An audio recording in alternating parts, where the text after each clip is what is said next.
শেখ হাসিনা পালিয়ে গিয়েছে, কিন্তু এই ভোট চাওয়া কি অপরাধ? ভোট চাওয়া কি অপরাধ?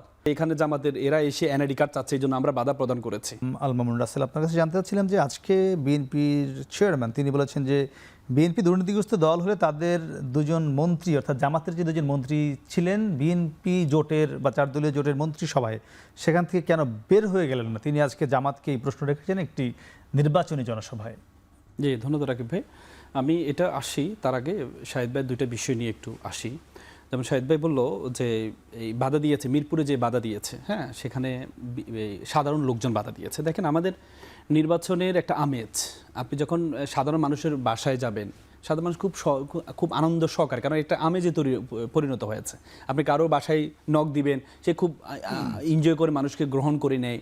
এটাই আমাদের দেশের নির্বাচনের আমেজের মধ্যে চলে আসে। কারণ আমরা যে দলেরই হোক, হ্যাঁ, যে দলেরই হোক, গত 3টি বছর তো এই নির্বাচনে আমরা নিজেরও ভোট দিতে পারি নাই, মানুষের মধ্যে একটা উদ্দীপনা, আগ্রহ তৈরি হয়েছে। কিন্তু আপনি সেদিন দেখেছেন, সেদিন কিন্তু পরবর্তী মানে সেখানে যে সম্মেলন করেছে, সেখানে মিরপুরে সাধারণ সম্পাদক ছিলেন, উপস্থিত ছিলেন।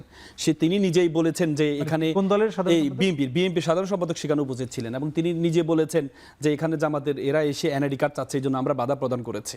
হ্যাঁ, এটা আসলে আপনি যখন বললেন যে ট্রেসপাস টু ল্যান্ড, বললেন যে ট্রেসপাস টু ল্যান্ড, এটা আইনের, আপনি কারো বাসায় ঢুকলেন, এটা ট্রেসপাস টু ল্যান্ড আইনের বরখেলাপ করেছেন। কিন্তু এখন যদি কেউ অপরাধ করে, আমি ধরে নিলাম তর্কের খাতিলে যে তারা এনআইডি কার্ড চেয়েছে, তাহলে এটার দায়িত্বটা কার? আপনি কি নিজ হাতে আইন হাতে তুলে নিতে পারবেন? এটা দায়িত্ব হচ্ছে নির্বাচন কমিশন। আপনার পুলিশের হাতে তুলে দিবেন। যদি আপনি এভাবে আক্রমণ করবেন, আক্রমণ করার অধিকার আপনাকে কে দিয়েছে? এটা তো আমরা ইতিপূর্বে দেখতাম, হেলমেট বাহিনী নিজের হাতে আইন তুলে নিত। কিন্তু নতুন বাংলাদেশে আমরা সেটা নিজের হাতে আইন কেন তুলে নিতে হবে?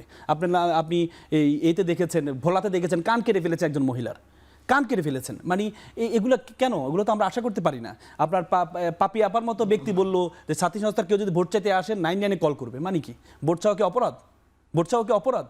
তো এই জিনিসগুলো থেকে বেরিয়ে আসতে হবে। যদি আমরা আগের লেগেসি মেনটেন করি, তাহলে আমাদের দেশের জন্য কিন্তু ভালো কিছু হবে না। তারপর আপনার বিষয় আসে, আপনি যেটা বললেন যে দুর্নীতি। দেখেন, জামাতের যে 2জন মন্ত্রী ছিলেন, সেই 2জন মন্ত্রী কিন্তু আপনি দেখেছেন প্রত্যেকে এখনো পর্যন্ত তাদের একটা সিঙ্গেল দুর্নীতি তাদের 2টা মন্ত্রণালয়ে পায়নি। 11 সরকারও বলে গিয়েছেন। তার মানে এখন আপনার প্রশ্ন হইতে পারে যে আমরা প্রতিবাদ, তখন জামাত প্রতিবাদ করে না কেন? দেখেন, 1991 সালে জামাতের মাধ্যমেই কিন্তু ক্ষমতা আসছে বিএনপি। 96-তে যখন জামাতকে অস্বীকার করা হয়েছে, তখন কিন্তু 15-20 দিন ক্ষমতা টিকতে পারে নাই। 2001-এ আবার বুঝতে পেরে আবার একসাথে মিলে ক্ষমতা জোর করা হয়েছিল। জামাত যদি সেদিন যদি প্রতিবাদ করতো, জামাত হচ্ছে, আমার সাইদি সাহেবের একটা ভিডিও আমি ওই দিন শুনলাম, তিনি যখন আওয়ামী লীগের পক্ষ থেকে দুর্নীতি নিয়ে এই সংসদে যখন কথা হচ্ছিল, সাইদি সাহেব সেদিন বলেছেন যে আমরা যেভাবে র্যাব দিয়ে সন্ত্রাসীদেরকে, আমরা নিজেরা র্যাব প্রতিষ্ঠা করে সন্ত্রাসীদেরকে যেভাবে আমাদের প্রধানমন্ত্রী খালেদা জিয়ার কথা বলেছেন, তিনি যেভাবে লাগাম ধরেছেন, ইনশাল্লাহ আমরা দুর্নীতিকেও সেভাবে লাগাম ধরার জন্য আমরা প্রধানমন্ত্রীর কাছে আহ্বান জানাচ্ছি। তার মানে আমরা সরকার থেকে বলেছি, এবং শরীয়তের একটা বিধান আছে।